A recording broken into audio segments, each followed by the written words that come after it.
dumating ang bagyo, napakalakas ng alon.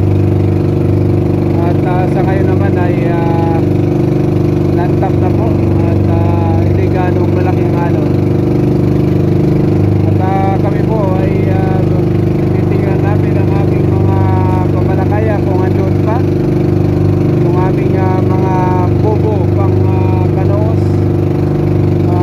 Tingnan namin kung may natitira pa, kasi balita ko yung mga kasama namin ay kukunti na lang po ang natitira sa kanila. Minsan mga 13, 4 na lang nakikita, at yung iba pa po sa amin naman may titira kaming 18 piraso, ewan ko lang ngayon. At on the way pa po kami doon sa aming destination. Ayan po, at mamaya po ulit at mag-update po ako sa aming mga pamalakaya. Ayan, palapit na po kami sa aming destination, kung saan dito po yung Sulong Bato sa unahan, kung saan may mga 4 na tao na padpad dyan nung kasagsagan ng bagyo po. At yun po ay na-rescue ng aming kasamaan din. At yan po ang Sulong Bato sa unahan. Marami pong namatay nung bagyong Enteng, at marami din pong nawawalang mga mangingisda dito sa lugar namin.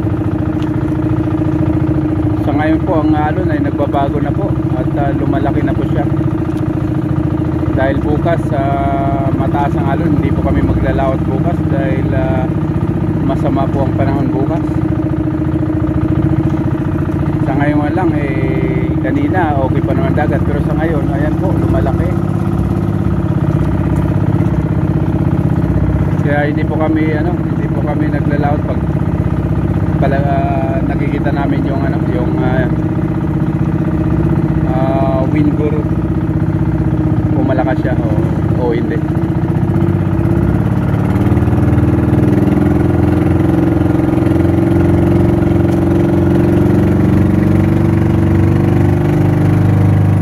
Ayan po ang Sulong Bato sa unahan po.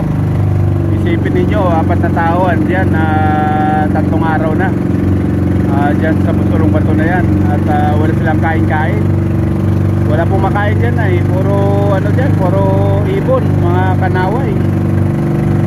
Isipin nyo po, yun po ay nag-viral na video na 4 na tao ang na-rescue sa isla na yan. Sa kalagitnaan po yan ng dagat. Ayan po.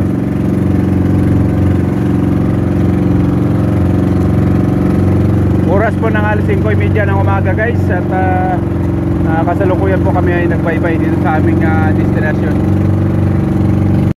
Ayan guys, at kami ay uuwi na, hindi kaya ang alon, ang lakas.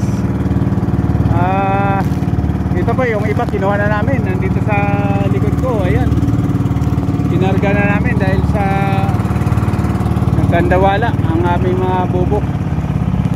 Sa 18, bali 12 na lang, at hindi po makarga yung 12, karga lang kami ng 7 dahil po sa sobrang laki ng alon. Ayan po, pumuputi na sa unahan at kami ay magmamadali dahil sa may palag pa ang aming LC. Ayan, sana makarating ng maayos, ligtas. Ayan, makikita nyo ang alon, ang lalaki po. Ayan may paparating pa na bagyo uli, yari. Yan, sana ang bigat ng karga namin, dami namin karga. Bali 7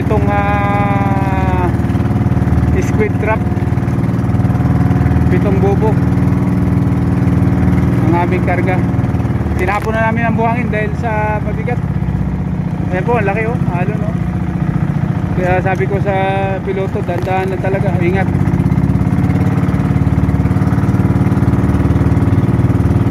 Kami po ay pauwi na. Kung nakikita yung bundok sa unahan, yun po ang aming uwian.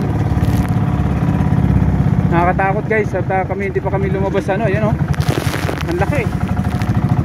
At ang Sulong Bato, nasa labas pa kami ng Kalagwas. Hindi pa kami lumabas sa ano, papuntang San Jose. Nasa likod kami ng Sulong Bato. Kung sa San Jose mo tingnan, yung Sulong Bato ay nag-iisa. Pero dito, dalawa na sila, oh. Nasa ano kami, nasa likod ng Sulong Bato. Dito sa San Jose, Camarines Norte. Yan po yung nakita ng tao dyan, 4 na tao nung kasagsagan ng bagyong Inteng. Nalunod po ang kanilang baruto. At dyan sila napatpat dahil malapit nga lang. Ayan guys, oh, laki ng alon, oh. At napansin ko yung aming paltik mahina na pati. Sana makarating po ng maayos, ligtas. Marami po kami karga. Ayan sa likuran ko, makikita niyo. Punong-puno po kami guys. Actually, tinapon na yung buhangin para pabigat lang kasi yung buhangin ay.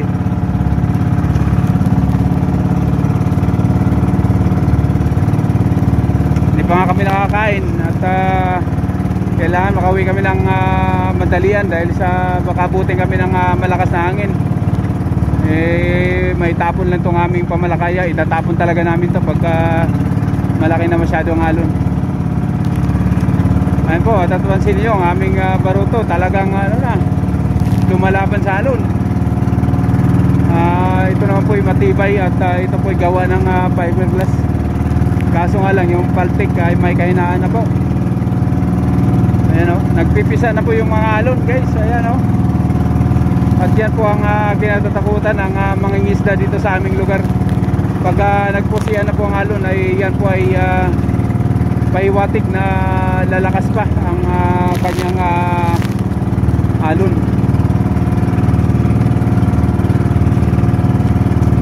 Yung iba namin kasama dito, ang daming mga bubo ang nakuha nila, 4 na lang, 3, 5 dahil naabutan nung bagyong Inteng.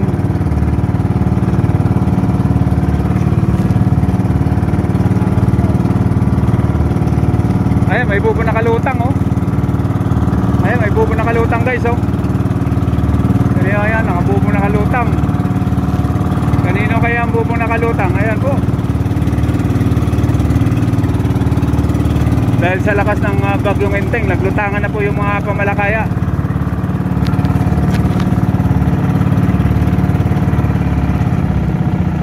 Oh, ayan, dandan lang, oh. Paglaro kami dito sa ano, sa alon, sa sobrang laki. Ayan, may kasabayan naman kami. May kasabayan kaming saro, isang maruto, ayun po.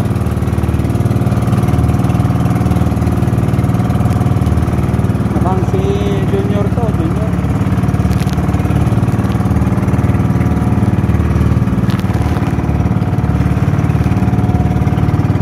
Ayan po ang sitwasyon dito guys sa ano, sa aming lugar.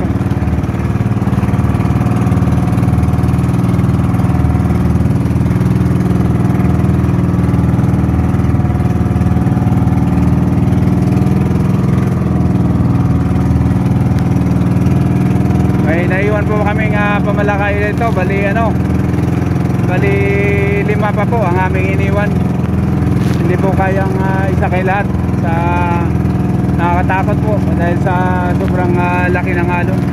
Ayan o, basag na po sa unahan namin o. Ayan o, dandan, ayun. Talaga naman umakyat yung baruto namin sa alon.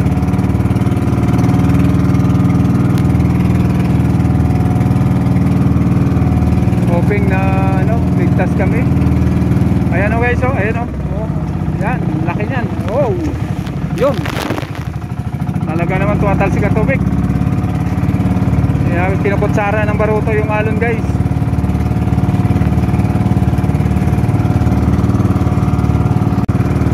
Ayan po at sana humupa naman lang itong alon na to. Huwag lang lumaki. Layo pa po kami. Siguro mga 5 kilometro pa lang from sa aming ano, destinasyon doon sa Baybay sa ano, sa beach resort. Ayan po ang aming pamalakayang maiiwan, oh. Ayan po yung nasa unahan. Yan yung pinakahuli. Hindi namin pwede ikarga dahil sa punong-puno na po kami.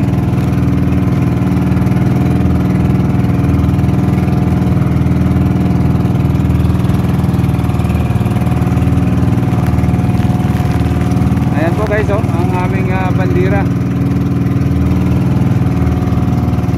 Kung nakikita sa nan yan, bandira namin yan.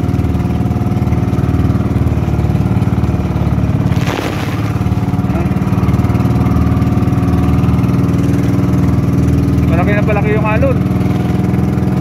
At kailangan din na magtagal. At kami ay uuwi na po. Malayo pa po kami. Dito ba kami sa Sulong Bato, sa pangalawang ano, oh. Kita pa yung Kalagwas. Ang makakatakot dito guys, mamaya kung magkunob, wala ka na makikita sa paligid, kundi puro ulap o di kaya fox. Kami po ay kumpleto naman, may mga GPS kami. At lahat naman ng aming pumalakay ay nakamarka po.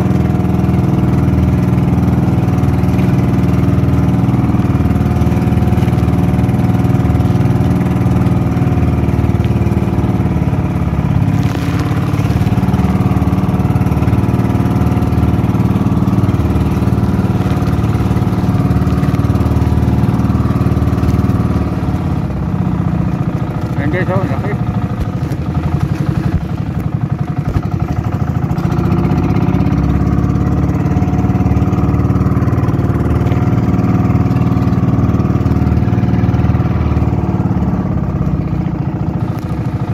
Ayan, laki ng alon, no?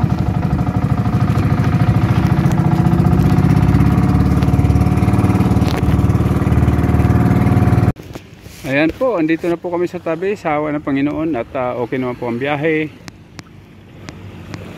Ayan po.